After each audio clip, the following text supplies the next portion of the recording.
In a week where I wasn't quite sure what we would talk about for each episode, we ended up with a massive collection of news stories surrounding Syracuse basketball. Adam Weitzman, big time NIL donor, was surrounding Syracuse athletics and working to bring in players on his way out, no longer working with slash alongside Syracuse University. Jesse Edwards hits the portal. Joe Girard on a transfer visit, right? A recruiting trip as we speak. Plus, a ton more happens. Who might Syracuse snag in the transfer portal? And I think, based on a list that we see of teams where guys might go, we might start to miss what we had in Central New York. It's your Locked On Syracuse Friday. Let's get the ball rolling. Are Locked On Syracuse, your daily podcast on the Syracuse Orange, part of the Locked On Podcast Network. Your team every day.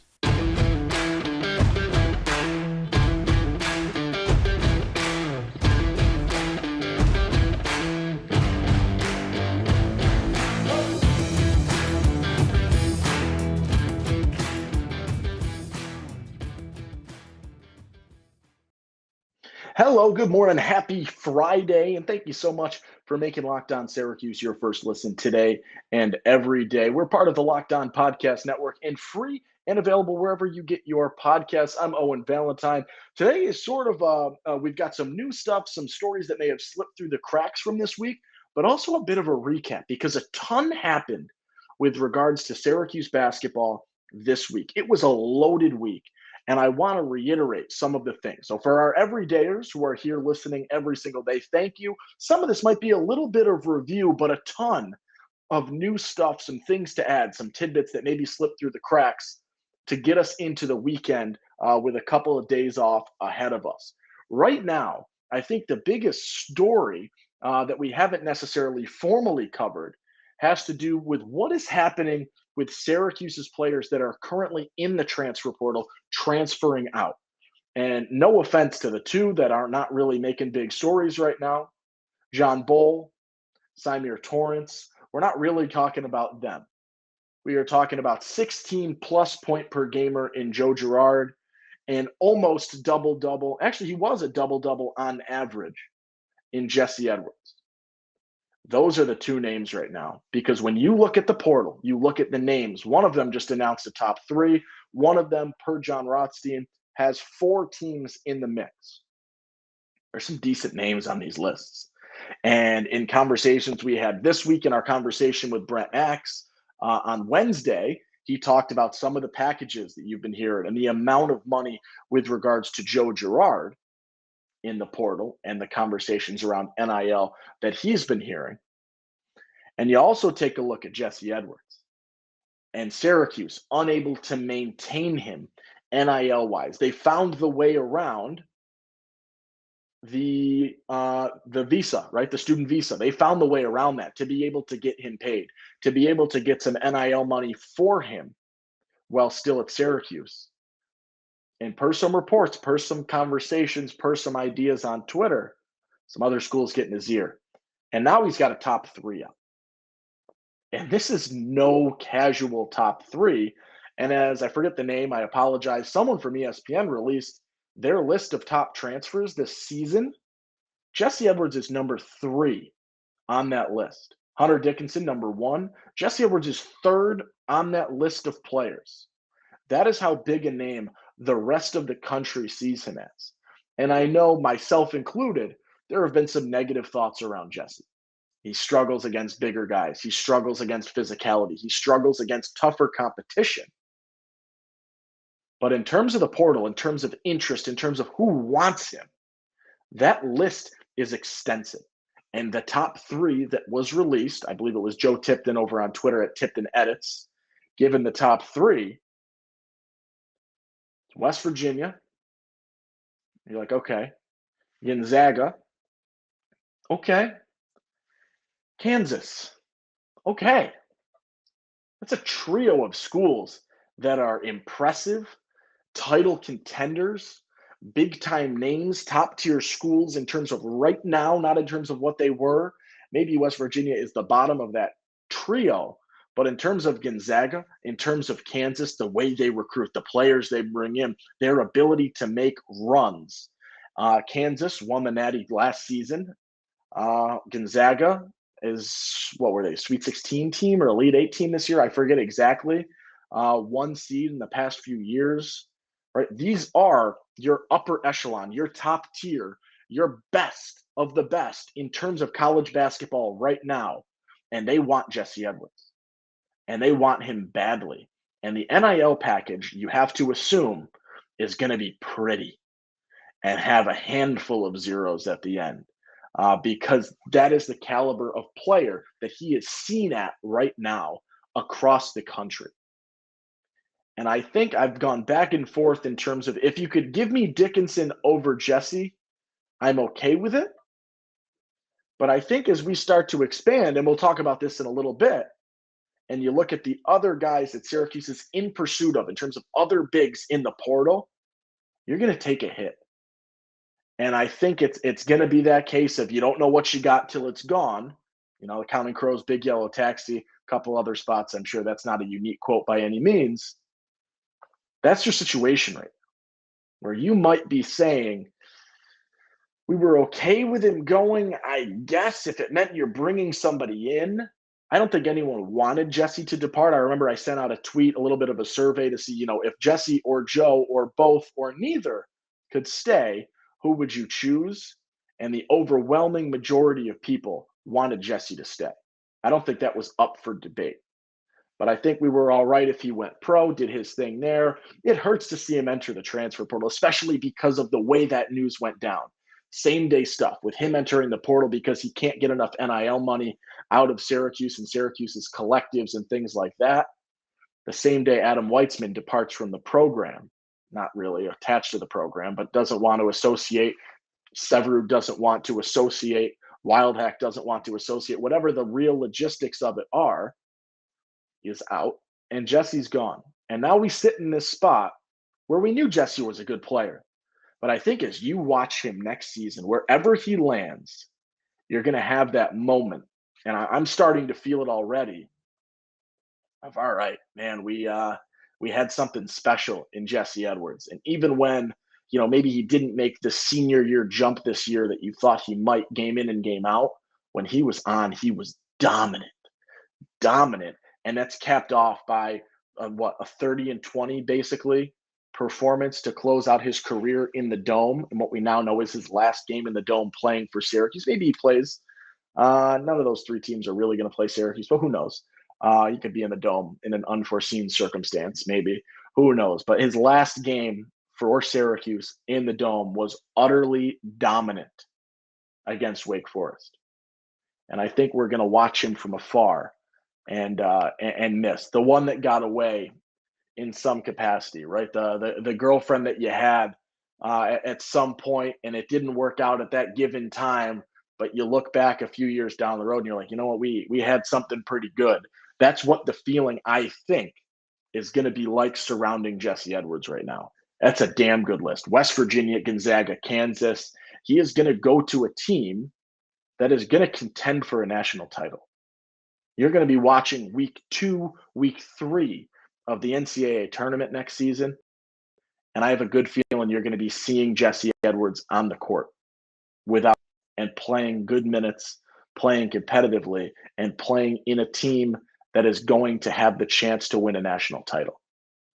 I will say, good for you, Jesse Edwards, to go and get, if that's what you're after at this point. It seems like NIL was a huge facet, but maybe a title as well, as it should be for any college basketball player. You're going to see it, and it might sting a little bit. And I am very curious to see, we talked about how, Syracuse doesn't always develop its bigs incredibly well because they don't necessarily have a true big man on the coaching staff and coaching in that capacity. They did develop Jesse really well. Right? You remember freshman, sophomore year, Jesse was in, question mark, and whatever. All right, he's all right, whatever. We'll see what happens. Junior and senior Jesse was a force to be reckoned with most nights. And we'll see what happens in new coaching staff, in a higher up program at this point in time. and teams like Gonzaga and Kansas that right now contend for a natty every single year, what kind of jump you see from Jesse as we get into his 5th year, the grad transfer season from afar. Take a quick break. We'll talk a little bit about Built Bar. On the other side, Joe Girard is on a visit right now. We'll break that down. We'll break down his logistics. Then we'll take a look and sort of recap some of the other things happening throughout the week. But let's talk a little Built Bar as we go right now. You're looking for a delicious snack but don't want all the sugar and calories. You need the best tasting protein bar ever. It's Built. You got to try it. If you're like me, you want to make healthier snack choices, but you don't want to compromise your taste. It's just the thing for you. Built Bars and Built Puffs. They're healthy. They taste amazing. They're so good you won't think they're good for you. You got to try it. What makes Built Bars so good? They're covered in 100% real dark chocolate. That's right. It's real chocolate, and they come in unbelievable flavors. Churro, my favorite right here, the peanut butter brownie, and then cookies and cream. I don't know how they do it, but they taste like candy while maintaining amazing macros. And what's even better is they're healthy. 130 calories, 4 grams of sugar, and 17 grams of protein. And now you don't have to wait to get a box. For years, we've been talking about ordering Built Bars at Built.com, but now you can order them or get them, at your local Walmart or Sam's Club, while you can still get your specialty flavors at Built.com. So head to your Walmart, head to your Sam's Club, and get yourself some Built Bars or Puffs. And then you can thank me later. All right. So we just talked Jesse Edwards and the latest on his situation, what we might miss about him, his top 3 that was released by Joe Tipton, I believe, yesterday, maybe some other reporters as well. Let's take a look at Joe Girard as we head into the weekend here. Because Joe Girard right now is in Baton Rouge, Louisiana, on a visit with LSU. Per John Rothstein, the other interest for Joe Girard right now is Ole Miss, Texas Tech, and Georgia. And I mentioned it at the start of the episode. We talked about it with Brent X on Wednesday. If you missed that episode, really good conversation. I would go and check that out seriously. Really good stuff on the Weitzman situation, really good stuff on sort of the state of Syracuse. And also, we miss Brent X right now. So great to hear from him, great to see him. A little bit of a tease at the end out of him as to what might be next. So I'd go check that out. But we were talking a little bit about some of the NIL deals and some of the numbers that off the record have been thrown out surrounding Joe Girard and what he might make away from Syracuse this year in year 5. As the guy who scored, 16 plus points per game this season, and a guy who finished top 5 in the ACC in scoring.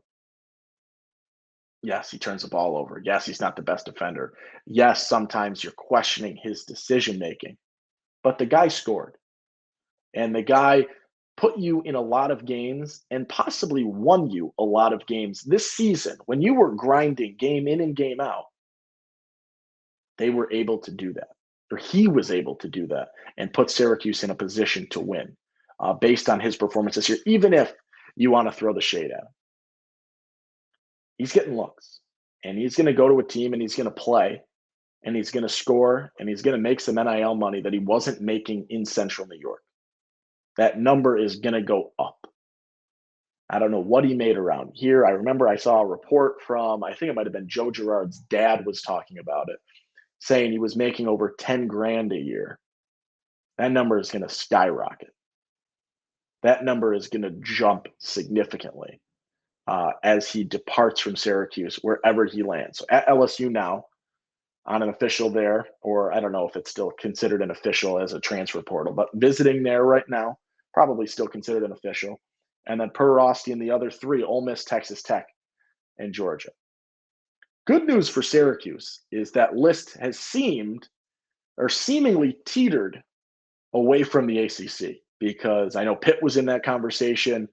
Some other teams were involved in pursuing him. Notre Dame was looking at him as well, and teams that you would have seen him once, maybe twice next season, depending on who that is.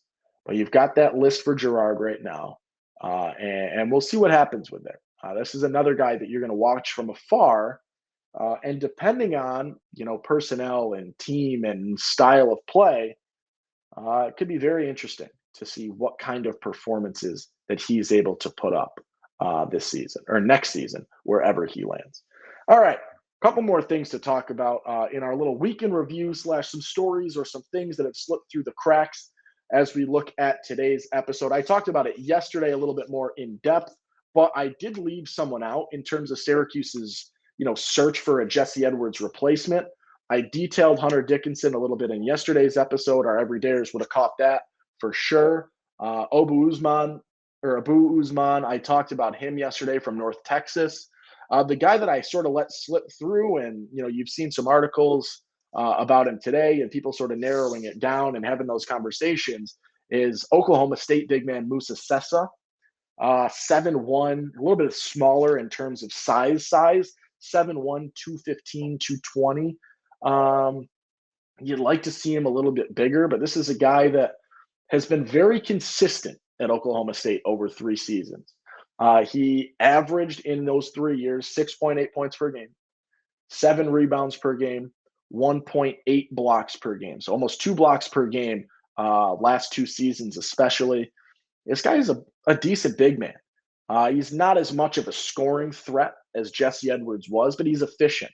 And if you look at Ken Pom and you dig into those numbers, and offensive efficiency is a bit of a skewed stat on Ken Pom towards the big man because of the percentage shots that they are taking oftentimes. But he is top 100 in the country in offensive rating. In defensive rating, he's 13th in the country in block percentage. So you talked about Jesse Edwards led the ACC in blocks last season. Musa Sessa, 9.8% of shots he faces are blocked. He blocks 1 in 10 shot attempts. He is a force size-wise because of his height in the middle. I'd like to see him bulk up a little bit, especially if he ends up at Syracuse. But this is a guy that I think can very much be a good replacement for Jesse on the defensive end. I think they match up pretty well in that capacity, rebounding-wise, block-wise, defense-wise.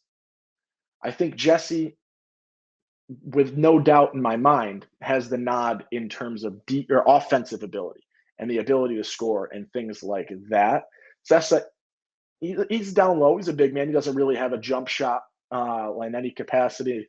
If you look at the 3 guys, Dickinson is going to be your best shooter of that group, a guy that shoots the 3, with some frequency and shoots it, at a decent clip throughout his career as well. That's going to be your big shooting big. And that's why I think when you rank them amongst other reasons, statistics, ability, things like that, prominence, there's a reason Dickinson's number 1 in the transfer portal. But Sessa, defensively, is a very good bring in, if that happens, in terms of replacing Jesse Edwards on the defensive side of the ball. If you guys are looking for more in that conversation, our boy James Shields over on Twitter, Shields on Hoops, put out a good little thread and also an article sort of comparing Jesse, Dickinson, Sessa, and Usman statistically, and a little bit of comparison, some big numbers to pick apart statistically. It's a really good numerical breakdown, seeing where they sort of rank in terms of pecking order, in terms of different statistical categories.